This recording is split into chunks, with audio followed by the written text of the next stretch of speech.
Tu veux créer ton entreprise, mais tu bloques sur le choix du statut juridique. Tu as lancé ton business, mais tu dois changer de forme juridique parce qu'elle n'est plus adaptée à ton activité, à ton business, à tes choix, à ce que tu veux.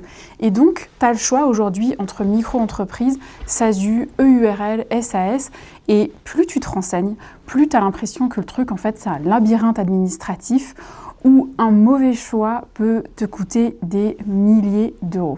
Dans cet épisode, je vais te donner la méthode pour choisir la bonne forme juridique en fonction de ta situation et de ton business. Et je vais te montrer les 5 critères concrets à analyser, les erreurs que je vois tout le temps, systématiquement, chez les entrepreneurs que j'accompagne. Et à la fin, tu sauras exactement quel statut choisir. Alors le problème, c'est qu'aujourd'hui, quand tu tapes quel statut juridique choisir pour ton business sur Google, tu tombes sur à peu près 50 articles qui te disent tous des trucs différents. Il y a l'un qui te dit « vas-y en micro-entreprise, c'est simple, c'est gratuit, c'est facile » et il y a l'autre qui te dit que bah non, mais si tu veux en fait être crédible, il faut absolument avoir une société, sans compter tous les conseils que tu trouves sur les réseaux sociaux, etc. Et tu as le troisième qui te balance un tableau comparatif de 200 lignes et 15 colonnes que tu ne comprends pas. Franchement, je suis vraiment désolée pour ça et tu verras que dans cet épisode, on va tout régler. Alors toi, tu es là, tu passes des heures en fait à essayer de comprendre la différence entre l'impôt sur les sociétés, l'IS, et l'impôt sur les revenus, l'IR, entre les charges sociales en micro-entreprise et en SASU ou encore en EURL, et tu regardes en fait des milliards de contenus, que ce soit des vidéos, des podcasts, sur les réseaux, bref, et à la fin, en fait, tu es encore plus perdu qu'avant, c'est tout à fait normal. Le pire, c'est que tu as peur de faire le mauvais choix, et je te comprends, parce que, en fait, tu sais que derrière, il y a forcément en fait des implications, des conséquences fiscales et sociales, et que changer de statut, bon, une fois que tu l'as fait, c'est possible, tu n'es jamais emprisonné, mais en fait, c'est quand même un peu chiant à faire, on va pas se mentir, et surtout, en fait, ça coûte de l'argent. Donc le truc, c'est que en fait, tu fais ce que tout le monde fait dans ce genre de cas, c'est que tu procrastines, t'attends. Quoi ? En fait, toi-même, tu sais pas en fait en vrai ce que tu attends. Et ton projet, en fait, il n'avance pas, ton business n'avance pas non plus. C'est un stress. En plus, alors que tu as déjà 1000 trucs à gérer pour lancer ton business ou pour le faire avancer, et cette peur de te tromper, en fait, elle te paralyse. Sauf que le choix du statut juridique, c'est pas si compliqué que ça, même si ça paraît assez difficile. En fait, ce qui est compliqué, c'est que personne te l'explique simplement en fonction de ta situation à toi. Si tu me découvres sur cet épisode, je suis Lucille, diplômée d'expertise comptable et spécialisée en création d'entreprise et développement de business. J'ai bossé pendant plus de 17 ans dans la profession d'expert comptable et depuis plus de 3 ans maintenant, j'accompagne les solopreneurs et les freelances à lancer un business rentable, trouver leurs premiers clients ou bien structurer leur activité pour booster leur chiffre d'affaires s'ils ont déjà créé leur entreprise. Alors déjà, les 3 statuts qu'on va comparer aujourd'hui, c'est en fait les statuts juridiques qui sont les plus courants. Ça va être la micro-entreprise, anciennement auto-entreprise, auto-entrepreneur. C'est pas une forme juridique en soi, c'est un régime fiscal et social qui est simplifié. En fait, la forme juridique, c'est l'entrepreneur individuel, l'entreprise individuelle avec en fait un régime allégé en termes de fiscalité et en termes de cotisation sociale. On va aussi comparer l'EURL, l'entreprise unipersonnelle à responsabilité limitée. C'est une société à associé unique, une SARL en fait, avec un seul associé dedans. Et on va aussi comparer la 3e forme juridique la plus courante, c'est la SASU, la société par action simplifiée unipersonnelle. C'est aussi une société à associé unique, mais avec un fonctionnement différent, c'est-à-dire que c'est une SAS, société par action simplifiée, avec un seul associé. Alors maintenant, les 5 critères pour faire ton choix de forme juridique la plus adaptée à ton business. Le premier critère, ça va être ton chiffre d'affaires prévisionnel. En fait, c'est le premier truc à regarder. Alors en micro-entreprise, tu as des plafonds à ne pas dépasser, des plafonds de chiffre d'affaires à ne pas dépasser pour bénéficier du régime de la micro-entreprise. Ça va être 188 700 € pour de la vente de marchandises, 77 700 € pour de la prestation de services.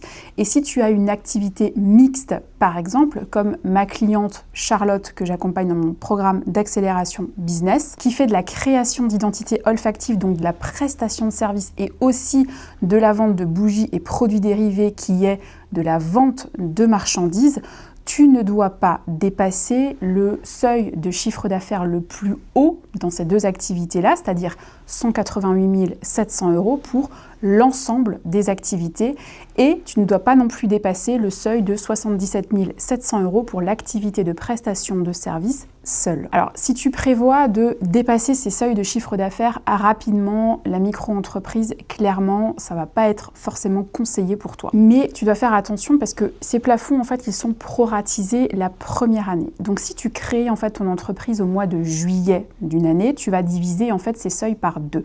C'est ce qu'on appelle le prorata temporis. C'est-à-dire que le seuil, il est annuel. 188 700 et 77 700, c'est stipulé sur 12 mois. Et en fait, on l'ajuste au nombre de mois d'ouverture de ton entreprise sur l'année. Donc, c'est pour ça que si tu as ouvert en juillet, donc tu as ouvert pendant les 6 mois de l'année, on va diviser ce seuil annuel par 2. Alors bon, tu peux dépasser pendant 2 années de suite le seuil de chiffre d'affaires, ça pose aucun problème, c'est toléré par l'administration fiscale, par les impôts, mais au bout des 2 ans, il faudra que en fait, tu fasses un choix. Alors, soit tu perds le régime fiscal et social de la micro-entreprise et tu bascules automatiquement en entreprise individuelle au régime réel, c'est-à-dire que en fait, tu restes exactement comme tu es aujourd'hui. La seule différence, c'est que tu vas devoir faire une comptabilité, tu vas devoir faire un bilan et donc forcément avoir un expert comptable si tu ne sais pas le faire toi-même. Ou alors, tu bascules en société et là, tu as plein de possibilités et notamment, en fait, les plus courantes, le URL ou bien la SASU. Et c'est à ce moment-là que tu vas me dire « Oui, mais en fait, je ne sais pas du tout combien de chiffre d'affaires je vais faire. » Justement, c'est pour ça que en fait, la micro-entreprise, c'est souvent un bon choix de forme juridique pour démarrer. Tu testes, tu vois ce que ça donne et en fait, si tu dépasses le seuil de chiffre d'affaires, tu bascules sur une entreprise individuelle au régime réel ou alors en société. Même si, il faut quand même que je te le rappelle parce que c'est important, c'est justement en préparant bien et en construisant ton projet de création d'entreprise que tu sais en fait à peu près combien de chiffre d'affaires tu vises la première année et que tu vas réaliser parce que en fait, tu auras mis en place toutes les stratégies business nécessaires pour pouvoir réaliser ce chiffre d'affaires que tu vises. Il n'y a rien de pire que de créer une SASU pour faire 15 000 € de chiffre d'affaires la première année et te retrouver avec des charges de société alors que en fait, tu n'as même pas de quoi te payer. Donc c'est hyper important de préparer ton projet en amont. Le deuxième critère à regarder, ça va être tes charges déductibles. En micro-entreprise, tu payes des cotisations sur ton chiffre d'affaires et pas sur ton bénéfice. Le bénéfice, je le rappelle, c'est le chiffre d'affaires moins toutes les charges que tu peux déduire. Tes abonnements, tes logiciels, peu importe. L'État, en fait, va appliquer automatiquement un abattement forfaitaire pour simuler, entre guillemets, tes charges. Ça va être 34% pour les prestations de services et 71% pour la vente de marchandises. Alors concrètement, si tu es prestataire de services, l'État, donc les impôts, considère que en fait, tu as 34% de charges. Ça va être tes frais bancaires, ton abonnement Canva, ChatGPT en payant, peu importe. Donc si ton vrai taux de charge, il est en fait supérieur à ces 34%, en fait, tu payes des impôts sur de l'argent que tu n'as pas gagné. Je vais te donner un exemple pour que ce soit encore un peu plus concret pour toi. Tu fais 50 000 € de chiffre d'affaires, mais tu as 25 000 € de charges réelles. Ton loyer, ton matériel, ta sous-traitance, tes abonnements, etc. En vrai, tu as gagné quoi? Tu as gagné 25 000 € net de charges. 50 000 moins 25 000. 25 000 € tu as gagné. Mais en micro-entreprise, l'État calcule 50 000 € moins 34%. Donc en fait, ça donne 33 000 € de bénéfices théoriques, alors qu'en fait, tu n'en as gagné que 25 000. Donc tu vas payer en fait des cotisations sur 33 000 € de bénéfices au lieu des 25 000 que tu as réellement gagnés. Si tu as beaucoup de charges, matériel, local, déplacement, sous-traitance, etc., une société justement te permet de déduire tes charges réelles et de payer des impôts uniquement sur ce que tu as vraiment gagné. Le troisième critère, ça va être ta protection sociale. C'est là que ça devient en fait intéressant et que en fait justement beaucoup de gens se plantent parce que en micro-entreprise et en EURL, tu es travailleur non salarié, TNS, qu'on appelle aussi travailleur indépendant. En fait, tes cotisations, elles sont plus basses en micro-entreprise, elles sont de l'ordre de 22% à peu près selon le type d'activité que tu as. Et on va être à 25,6 par exemple en prestation de service, mais ta protection aussi, tu n'as pas de cotisation chômage et une retraite qui est souvent faible. En fait, en micro-entreprise, peu importe ton chiffre d'affaires, tu auras toujours le même taux qui sera appliqué sur ton chiffre d'affaires. Et si tu fais 0 € de chiffre, en fait, tu payes 0 € de cotisation. En EURL, c'est un peu plus que 22%. On est sur du 35 à 40% à peu près selon les types d'activités.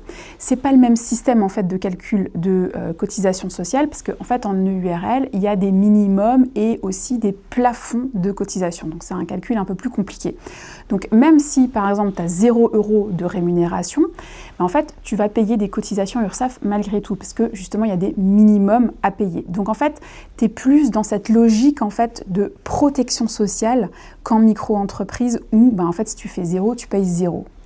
En SASU, si tu te verses un salaire, tu es considéré comme étant un dirigeant assimilé salarié. Tes cotisations en fait sont beaucoup plus élevées, environ 75 à 80% du net pour avoir du coup le brut, mais tu as une meilleure protection sociale aussi. Tu as une meilleure retraite, une meilleure prévoyance, etc. Même si les régimes, franchement, avec les années, commencent vraiment à bien s'uniformiser. Alors évidemment, tout le monde te dit oui, mais en SASU, tu peux te verser des dividendes et payer beaucoup moins de charges et beaucoup moins d'impôts. Alors oui, c'est vrai. Effectivement, tu peux te verser des dividendes, c'est-à-dire que ce sont des bénéfices qui sont distribuables, mais ça, c'est possible uniquement si ta société, elle fait des bénéfices et que tu payes l'impôt sur les sociétés, l'IS, dessus. Et ensuite, tu te distribues ce qui reste. Et les dividendes, en fait, c'est pas des charges déjà pour ton entreprise, donc tu vas payer de l'impôt sur les sociétés dessus et aussi de l'impôt sur le revenu, et ça compte pas du tout pour ta retraite, parce que vu qu'il n'y a pas de cotisation sociale, forcément, tu cotises pas pour ta retraite. Ce que tu dois comprendre, c'est qu'en fait, il n'y a pas de statut magique qui te fait payer 0 charge, ça n'existe pas. Si tu payes moins, tu cotises moins. Point final. Le quatrième critère, ça va être ton besoin de crédibilité. Et là, je vais être assez cash et direct, c'est que dans 95% des cas, tes clients, en fait, ils s'en foutent totalement de ton statut juridique.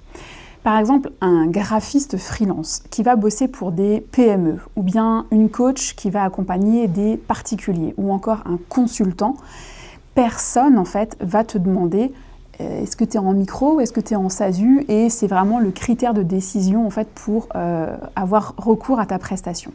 Là où ça peut vraiment avoir un impact, d'avoir justement une forme juridique comme une société, c'est si tu veux lever des fonds. Mais là, c'est pas une SASU, c'est une SAS avec des associés.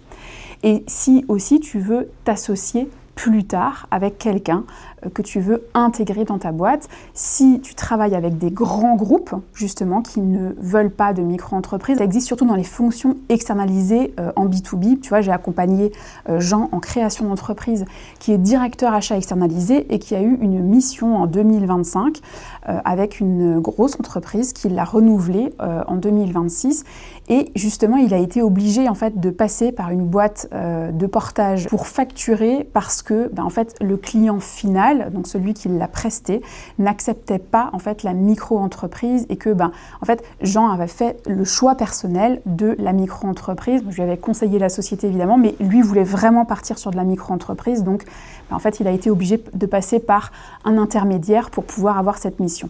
Donc le critère crédibilité, dans 95% des cas, clairement tu l'oublies. C'est un faux critère en fait qu'on te vend simplement pour te faire créer une société alors qu'en réalité tu n'en as pas besoin, sauf si tu es une fonction externalisée en B2B et que là il y a vraiment un impact. Le critère numéro 5, ça va être ta situation personnelle. C'est le critère en fait que clairement on oublie tout le temps. Alors tu dois regarder en fait ton foyer fiscal. Si ton conjoint ou ta conjointe gagne très bien sa vie, tes revenus en fait vont s'ajouter aux siens et tu vas très vite monter dans des tranches d'imposition assez importantes. Le fait d'avoir une société à l'impôt sur les sociétés, donc qui paye son propre impôt, peut être intéressant justement parce que ça permet en fait de mieux répartir l'imposition entre toi et ta société, parce que en fait, tu ne te verses pas 100% de ton chiffre d'affaires en rémunération, par exemple. Donc, il y a un moment donné, l'impôt, c'est une partie qui va être payée par la société et toi qui vas payer le reste sur ta rémunération.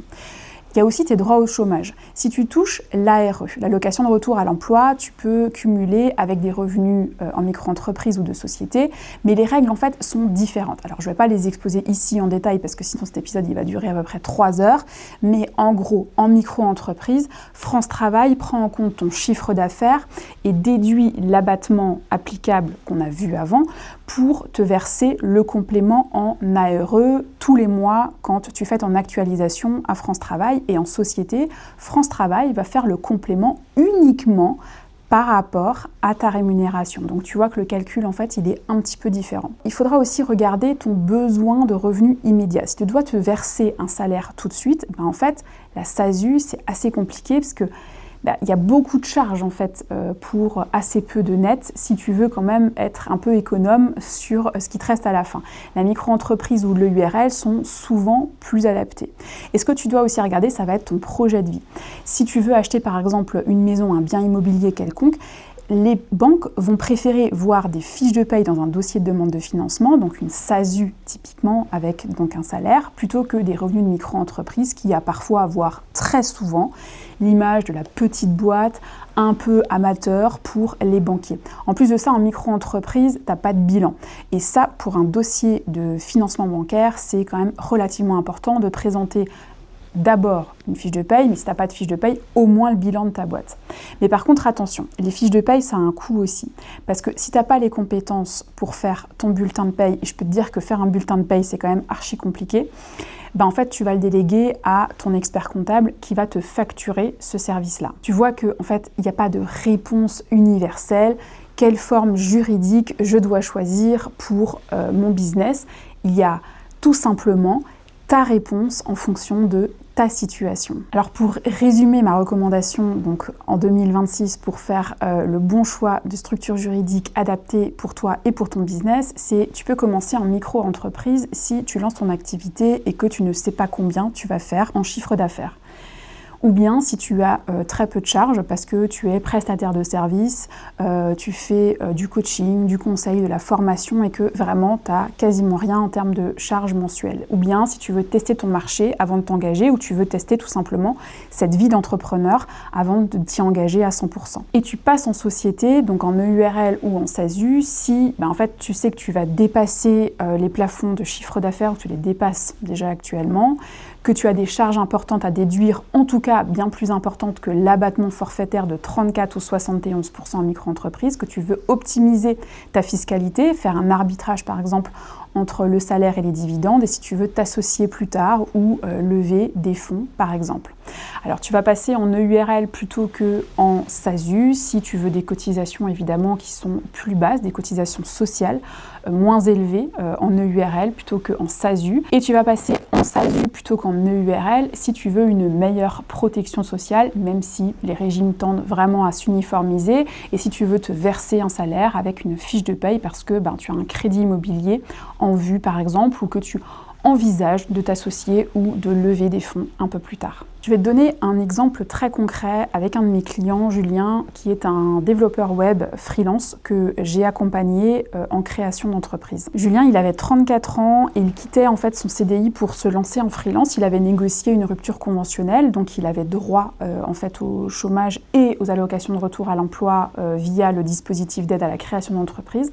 Son objectif, c'était de viser 80 000 € de chiffre d'affaires la première année.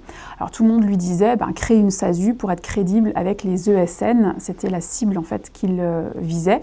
Sauf que en fait, quand on a analysé sa situation ensemble en juillet 2025, on a vu que en fait, déjà 80 000 € de chiffre d'affaires en prestation de service, ça passe en micro-entreprise, parce que le plafond il est à 77 700, c'est légèrement dépassé, mais voilà, il n'y a pas de problème en soi, puisque tu peux en fait le dépasser 2 années de suite.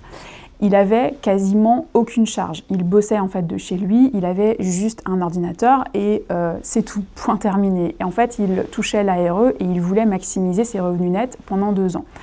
Donc là, tu vas me dire, en fait, c'est la micro-entreprise qui semble le plus avantageux. Eh bien non. En fait, on a fait le calcul ensemble. Donc en micro-entreprise, avec justement le dispositif d'aide à la création d'entreprise, en fait, il perdait la première année tout son ARE et ça ne lui aurait pas été versé puisque 80 000 € de chiffre d'affaires visé qu'il voulait réaliser, concrètement, France Travail n'allait pas en fait lui verser de complément d'allocation chômage. Et le complément que France Travail ne te verse pas, il est mis en stock entre guillemets pendant une durée de 3 ans et après en fait c'est perdu. Donc si pendant 3 ans tu fais 80 000 € de chiffre d'affaires et que France Travail ne te verse pas tes indemnités de retour à l'emploi, en fait c'est perdu. En SASU, il devait en fait attendre 1 an, le temps que le bilan de sa société soit fait pour se verser des dividendes. Alors quand je dis 1 an, en fait en réalité c'est encore un petit peu plus parce que tu crées ton entreprise, ta SASU le 1er janvier et elle clôture le 31 décembre.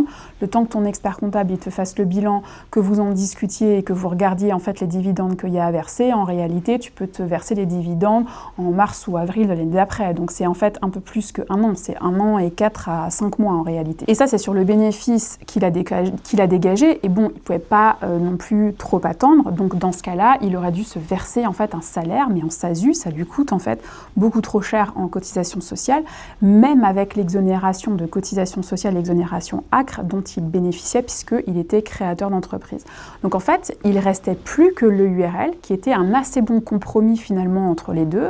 Et ce qu'il a fait pour ne pas être limité au niveau de l'ARE, c'est qu'il a fait en fait un déblocage de capital de ses droits au chômage et il a placé cet argent sur un compte bancaire professionnel pour avoir en fait un matelas de sécurité au niveau de son entreprise, un matelas financier qui lui permet, si jamais il y a quoi que ce soit, de pouvoir y toucher. Le truc, c'est qu'en fait, il a fait un choix éclairé qui est basé sur sa situation et pas sur des conseils génériques trouvés un petit peu partout sur les réseaux.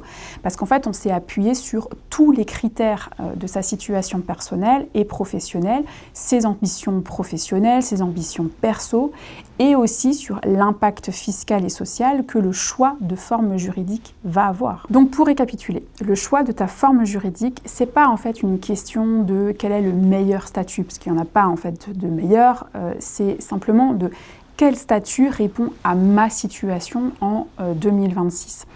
Donc tu vas regarder en fait ces 5 critères. Ton chiffre d'affaires prévisionnel, tes charges, ta protection sociale que tu souhaites, ton besoin réel de crédibilité, s'il y a vraiment un impact en fait là-dessus, et aussi ta situation personnelle. Et si tu as besoin d'aide pour faire ce choix et structurer ton projet de création d'entreprise, tu as 2 solutions.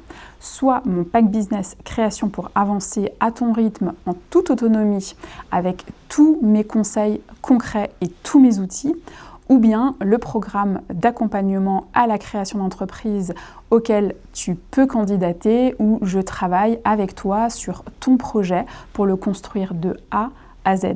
Le lien, il est dans la description.